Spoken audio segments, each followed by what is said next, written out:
Redditors who have cut family members off from their lives. What was the final straw for you? Overheard her planning to sabotage my vehicle and set me up to get fired from a job so I would be forced to stay under her roof longer and pay her bills and do all the chores. F you mom.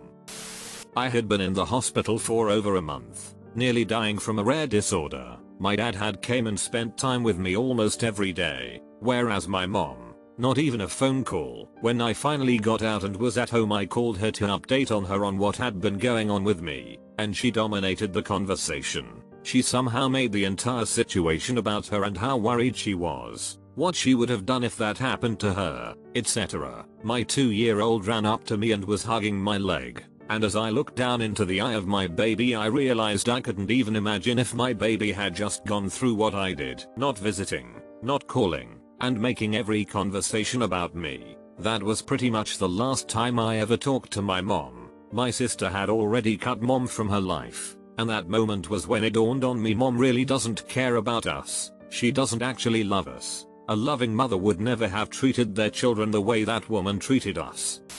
I cut my uncle out of my life the day my gran died. She had terminal lung cancer and the last 3 months of her life, she lived out in complete agony. My mother and I moved in with her to care for her full time. I was only 18, working, and still in full-time education. It took so much out of me. My uncle didn't offer us a hand once, and when we asked him for help he was essentially like, you know, she smells like piss. In the days leading up to her death, when she was pretty much a vegetable, he finally came round to discuss how her money was going to be handled, demanding he was entitled to more than us because he was the eldest, despite the fact that he was incredibly well off. Didn't do anything to help my gran while she was dying, and the fact my mother and I were essentially living in poverty at the time. All he cared about was her money. It's been 2 years since she died and all of that stuff is still being sorted out, but I refuse to talk to him now. I hate him. He's such a heartless pig that couldn't even be upset about his mother dying because he was so excited at the prospect of receiving money. My mom texted my husband behind my back and tried to F him. When my father took a phone call from me, and I asked him to please be alone for it, I poured out my heart and soul for 9 minutes. Tears, sobs, tragedy, everything. I hung up and he texted me a few minutes later saying he had put me on speakerphone and the whole family had heard everything. I responded that it was the last thing they would ever hear of me. The night before we thought my son was going to die, removal of ventilator and expected him to pass shortly after, my dad told me how awful of mother I was. Never talked to him again. It's been 8 years. Loaning them $40,000, which I had to borrow, to prevent foreclosure of the family farm after they begged me for months, only to have them pretend it was a gift and making me hire an attorney to get the money back. To make it worse, they even accused me of forging documents etc. to show it was a loan, trying to ruin my name in the process. Fortunately, they had paid for 4 years and that was what saved me. My nephew, who was raised more or less as my little brother, stole my deceased father's coin collection from my mother, put it in a Coinsta machine, and used the money he got to score heroin. Haven't spoken to him since. I can't. She's an addict. No amount of love and support from us is going to change that. She has to change by herself, and right now, she doesn't seem to be able to do that. She's lied to us, stolen from us, lied to us some more, and now there is no trust left. She's the only person that I have banned from my home. The final straw was her coming to the house with a friend. Both of them obviously under the influence, and she kept going to the bathroom looking for medication that we were hiding from the last time she stole pain medication. When I was 9, my mom told me that she had wanted an abortion with me, but they weren't readily available in 1959, so I was lucky. Over the years it was on off with her. I'd swear her out of my life and then let her back in. I was blamed for everything that was wrong in her life and everyone else's. When I was in my mid-50s, she screamed at me on the phone and repeated more than once that she hated me. I told her she wanted an abortion in 1959 and congratulations, you just received your abortion. I now will allow a text here and there, but we don't speak and I am totally fine with the situation. When my brother finally admitted to molesting my sister and I growing up, and my mother and younger brother picked him and literally blocked me and told every single person in my bloodline that I was trash, so they all blocked me too. Also it wouldn't get out, so they wouldn't know the truth. Like I was about to take out a billboard or something. RIP. I am an orphan now. My aunt and uncle threw out their daughter for coming out as gay at 14. I took her in and got a lawyer to get custody of her for me ASAP. Because I didn't trust my uncle one bit and figured he'd remember he could force her to a conversion therapy camp if he still had custody. He tried, but thankfully after I had custody and could throw him off my property and get him arrested for trying to drag her out of my home. His 2 sons are on my list as well for trying to sneak onto my property to rescue her. I flat out told them that if I see them on my property again, I'm shooting them. That part of the family doesn't come to Christmas dinner with grandma anymore. The final straw was a fist fight with stepmom and stepbrothers all at once. Stepmom said I wasn't welcome to the house anymore. Dad favored his new family over me. He said he'd make an agreement with my mom to skip weekend visits for no child support. I was 16 and I haven't seen, heard from or spoken to him in 29 years. Still don't care to know if he's alive or dead. Years and years of being told I never do anything right by my mother. Some of the highlights. Scored 99% on a test and got told I was stupid for forgetting her on a currency equation. Made county finals for wrestling. Got dropped off and asked how long before she had to be back because I'd rather go shopping than stay qualified as team alternate for the national championships and had to turn it down because your father and I have plans and I'm not cancelling. My sister was stealing packs of cigarettes for her friends and I took the blame. And beating, despite none of my friends being smokers or drinkers. Since we were all doing high-level sports, my son was born and she got mad that my wife breastfed because it meant she couldn't bottle feed him. I took the abuse on that one too because I didn't intervene and stop it. That last one did it for me. He's 8 now, has no idea she exists. It's been almost 7 years.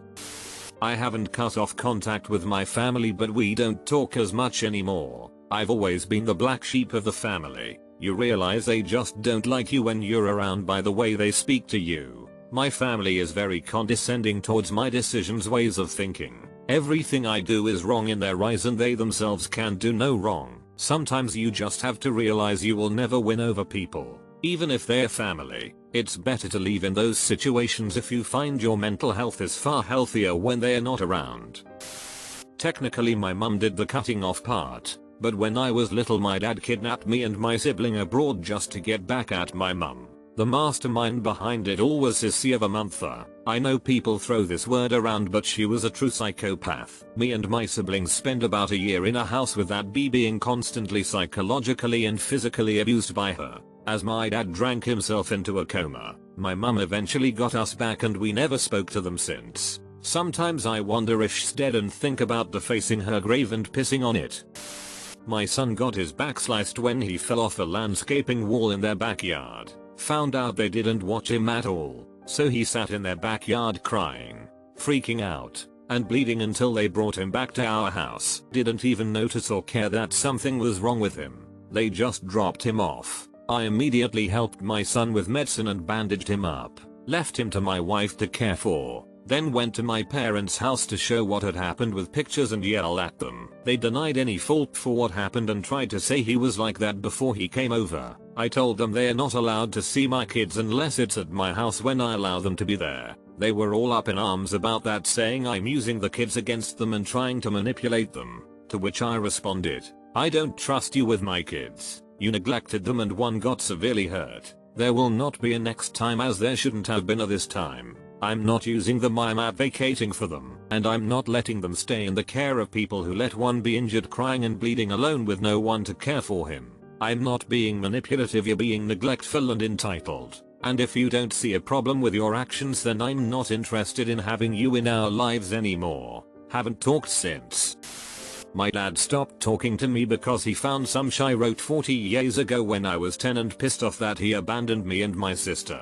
He had come back right around that time so it wasn't much. I was into spies and covert stuff so who knows what it was about. He finds it 40 years later, waits until I come over on Father's Day and gets pissed off in front of me and my kids. Yeah, I haven't bothered to contact him again though I was very careful not to angrily say anything I'll regret. I'm so tired of having to be the adult with my parents. My father is a drug addict and a narcissist. My whole childhood had him rarely playing a significant role, and when I did see him, he had every excuse as to why. As I got a little older, I started to second guess the context of earlier events and hear him repeat self-serving lies to people that I knew weren't true. He started getting incarcerated. Him disappearing for a weekend or even a week at a time was one thing, but him spending weeks or months in rehab or prison was a whole different thing. My mother finally kicked him to the curb, and any of the times I bothered to be around him after that, my mother never discouraged a relationship with him or said a bad word about him. Despite having more than enough reason to, he always tried to act more like a friend than a parent. One of the last times he got arrested and went to prison was for a period of months. I didn't talk to him for a stretch, and then when I did again, I told him that if he ever touched another drug, then we were done. He would no longer be my father or have any place in my life. Fast forward a few years and I was just laid off from a job I really enjoyed. I had just walked into my apartment and was basically in tears knowing I had to tell my roommate that I lost my job and had no idea where my rent was going to come from in 10 days. Then I get a phone call from my sister to say that the A-hat had gotten arrested and was going away for 7 years. He had let me down my whole life. He had made his addiction everyone else's fault. He badmouthed his friends, his family, my mother, her family, everybody. He missed every memorable and important event from my childhood. He never paid a cent of child support, so I grew up poor with a single mother trying to pay for herself and 3 kids. He even, at least, once took some of my stuff and sold it, presumably for drug money. I had overlooked, or at least accepted, all of that. But that news and that gut punch of disappointment on what was already a very bad day was just too much. I told her I didn't care and to let him know not to contact me if when he got out. Unfortunately, he did eventually get out. I sincerely hoped he would just die in prison so he could stop hurting and disappointing my siblings, and has since gotten all kinds of people to feel sorry for him through a mix of his annoyingly effective charisma and also an abundance of lies. But I've held firm in not saying a word to him. He's tried sending me letters and everyone was tossed in a bonfire and opened. He's tried having relatives pass me messages from him, but I informed them quickly that anyone acting as his mouthpiece will get cut from my life as well. And honestly, it feels great. People always say dumb sh like, but he's still your father. You only get one, or you should forgive him for your own sake, but that's all horse. The thing I did for my sake was remove the toxic person. It was 100% the right move, and my only regret is that I didn't do it much sooner and save some of the extra heartache. And yeah, you do only get one father. You also only get one gallbladder. And if it starts to become toxic and dangerous to your health, they cut that shit out of your body so you can continue living a healthy and happy life. So moral of the story, don't wait to cut out shit. Toxic people. Do it and don't regret it, because you deserve to be happy without them.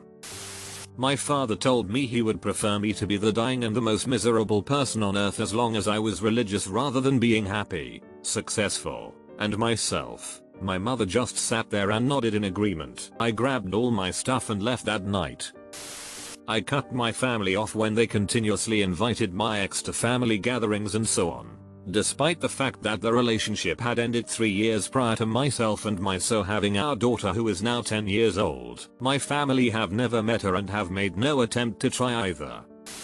I cut off everyone except one sibling when I turned 18. I already knew I wanted to do this by the time I was 16. Mom is a very mentally ill drug addict and father was a sociopathic pervert. Cut off the rest because I knew they would leak details of my life to said parents. Don't know if any died. Don't care. My life has been very peaceful ever since. You know when people say they wish they could be a kid again? I would never want that. The power and autonomy I have over myself as an adult is invaluable. I cut my brother out of my life multiple times, but the absolute final straw was when my parents gave him a last chance to put his life together, and for 6 months he did good. Then his past caught up with him, and rather than face the music, he stole a car from my mom and disappeared. He reappeared in a completely different state a year later, but at that point no one was accepting his calls. Then he did some bad shit and is now in prison. Sister caused issues out of thin air, and then when challenged about it she lied through her teeth and tried to get family on side. She had then done this on 2 occasions with a girlfriend I recently split up with because of these reasons. She failed miserably as she was found out, but it still cost me a good relationship. It's one thing causing drama, but to cause me drama and interfere in my relationship just hammers the nail in the coffin for me. It makes it worse that she openly admitted to me that part of the reason she caused an issue is because I wasn't speaking to her. So my thoughts were that it was the dumbest thing you can do to build a relationship with someone. It's the exact opposite of building bridges. My dad was a deadbeat and just an all-around sack of sh. My mother single-handedly raised me while my divorced dad did his own thing. He never paid child support. He often forgets when my birthday is or how old I am. He came to my graduation. That was it. I lost it. The thing is, he wasn't even there of his own accord. My grandmother made him go, and he still took credit for shaping me into a young man. To this day, why my mother married him in the first place is a question I can't seem to figure out.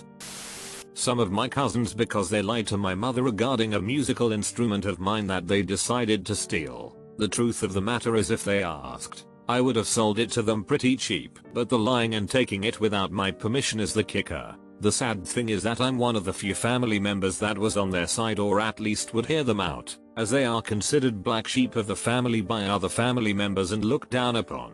They essentially burned their last bridge within our family. I've still yet to receive an apology 5 years later. The last year of my Mills life, my mother was jealous and hateful of the attention we were giving my husband's super sweet mom. My mom was going to move the day after Christmas, even though we told her we can't help because both of us have jobs that the week between Christmas New Year is particularly crucial in getting things set up. Well, she had a car accident Christmas Eve and still wanted to move in 2 days despite her broken ribs. When we told her she should postpone until we could help, she screamed and called us selfish and hateful, including my husband, who is neither. Christmas Day she made our house full of guests uncomfortable because she was mad and fuming. She had spoiled every Christmas in my life, but this was the last straw for my husband, and he said she would not be welcome on Christmas Day anymore. We've been married 30 something years and he's been my side with her for all of it, but losing his mom. And anyway, he reached the point he was just done. I told her I'd still help her out, but wouldn't be socializing anymore. One afternoon she asked why, and I told her I just can't hear my mother call me names anymore. Selfish, uncaring, heartless, cruel, and her reply, well, that comes from a place of hurt. Had she said something like, I say things I don't mean when I'm upset, then we would have probably continued limping along. Anyway, my brother family were coming in, and I was going to host Christmas dinner on 12/22 when they were in town. But a snotty text just before Thanksgiving was if she's going to be alone on Christmas she might as well be alone on Thanksgiving also. Normally that would have sent me in olive branch mode, but instead I just sent back okay and never saw her again except for once. That was somewhat accidental. Not that she didn't try re-engaging over the coming years, she did, a lot, but I never could. She died this year. My grandmother on my mom's side. Some background info to explain. When I was in preschool I can distinctly remember every day after my mom dropped me off the adults that worked there would take me to a back room and strip me down. They were looking for bruises apparently. This was in the 80s. I never questioned it or anything till I got older and realized that was strange. In first grade my grandmother and grandfather picked me up from school. This was strange since they lived in Iowa and I was in Mississippi, and put me in their RV for a joyride which turned out to go on until dark. I remember her telling me to know that she loves me and that she's doing this because I deserve better. Again, did not understand what was going on. I was just excited to be in an RV and not in school. By dark we pulled into a parking lot and my mom and dad pulled me from the RV, put me in the back seat, then talked to them. By talk I remember yelling and such. There are a lot more little things she did, but those two stand out the most. I didn't find out anything about why these things happened until my grandfather died, and I asked why we weren't going to the funeral. The grandfather wasn't my mom's dad. He was husband number 6 I believe. My mom explained to me that my grandmother hated her for divorcing a doctor and then getting married to a man and living in dirty Mississippi. She felt my mom's horrible decision to do this meant that, in my grandmother's eyes, my mom was not fit to take care of me and that she could do better. Apparently the reason for what they did to me in preschool was because my grandmother had called them and told them my mother was abusing me, so they were looking for evidence I guess. I have no idea how my parents were able to get me back from the grandparents and have no way really of finding out all the details since my mom passed away last year and my dad has and still is having cluster strokes, so his memory and speech patterns are not reliable. The final straw of cutting off my father was blaming my mom for his repeated decision to cheat on her. She shouldn't have had a second job for so long. She had a second job because of his spending habits. She was such a bee. She didn't like that he would full on gawk at women while they were out. She's so vain. She was insecure because he kept gawking at other women all the time. Don't blame innocent people for your own shitty decisions.